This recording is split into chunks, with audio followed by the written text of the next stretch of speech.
The Australian government has been called on to disclose all defence deals it has made with Saudi Arabia, as the humanitarian crisis in Yemen worsens. Amnesty International said Australia is legally obliged to make sure any defence sales are not being used to commit human rights violations in Yemen. Saudi Arabia is blockading Yemen's main port, preventing food from reaching about 75% of the population. The UN says 7 million people in Yemen are already on the brink of starvation, and the country could face the worst famine in decades if food aid remains blocked.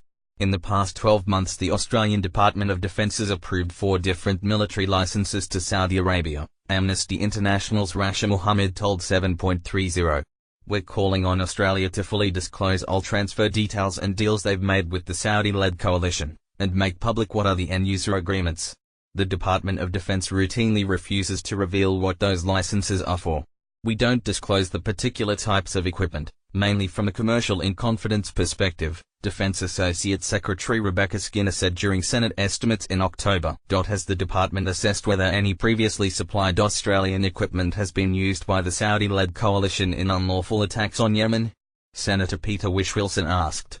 We are unaware of any equipment or things they have received, export permits, being used in such a way, Ms. Skinner said. Media players space to play, and to mute, left and right to seek. Last week, Defence Minister Marise Payne was questioned in Parliament over an Australian Navy training exercise with the Saudi Navy in the Red Sea in August, which has been criticised by aid and human rights groups and the Australian Defence Association. The Saudi-led coalition war effort has been supported by the US and the UK. Both have also made billions selling the kingdom arms. Today at a lunch in Canberra, the chairman of leading global weapons makers BAE, Sir Roger Carr, defended the sales when questioned by the ABC. That part of the world is complicated. It is easy to form a remote judgment, but when under threat one has to protect oneself and one's people, Sir Roger said when questioned over the ethics of sales amid the Yemen conflict. The International Committee for the Red Cross announced today 5 cities in Yemen had now run out of clean water because the blockade had stopped fuel being imported to power pumping stations. The UN has told 7.30 hospital generators in Yemen could be out of fuel in a matter of weeks. We are sitting at probably 2 to 3 weeks' supply of fuel, for water truck delivery, for the pumping of clean water to prevent cholera, for the hospitals to continue to treat people, the UN's aid coordinator for Yemen, Jamie McGoldrick, said. And if it runs out, then the tragedy just gets exacerbated to a level that we can't even imagine what it looks like.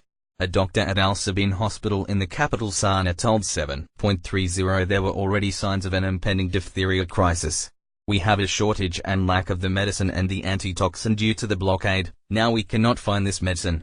So the mortality will increase and the spread of the disease will increase, Dr. Naila Alsanbolai said. She said 90% of children being admitted to the hospital were suffering malnutrition. It really is 21 million people who need aid or protection to survive, said Suze Van Meegen, an Australian aid worker who has been working in Yemen for the Norwegian Refugee Council. We don't know what it will take to get people to pay attention to Yemen. We feel that for 2.5 years we've been saying, the situation's getting worse, the situation's getting worse, there's an impending crisis in Yemen. It's no longer impending. Yemen is in crisis. For nearly 3 years Saudi Arabia and its allies have been fighting Iran-aligned opposition rebels in Yemen called the Houthis. The allies are trying to restore the government of President Abdrabbuh Mansour Hadi, who was overthrown by the Houthis. The Houthis control the Yemeni capital Sana'a and a large swathe of the country. More than 20 million people live under their control. For years the Saudis and their allies have been restricting access to Houthis areas, closing Yemen's main airport last August and preventing aid and food shipments into the country. 2 weeks ago, Houthis rebels fired a ballistic missile towards Riyadh airport in Saudi Arabia. The Saudi coalition retaliated, closing Yemen's main port and stopping all UN humanitarian flights in and out of the country. Saudi Arabia said the tight new measures were to stop Iran smuggling weapons to the rebels. But the UN said safeguards were already in place before the blockade. There is a UN mechanism there that does the job of looking at humanitarian cargoes. And then there is the Saudi-led coalition that has their mechanism of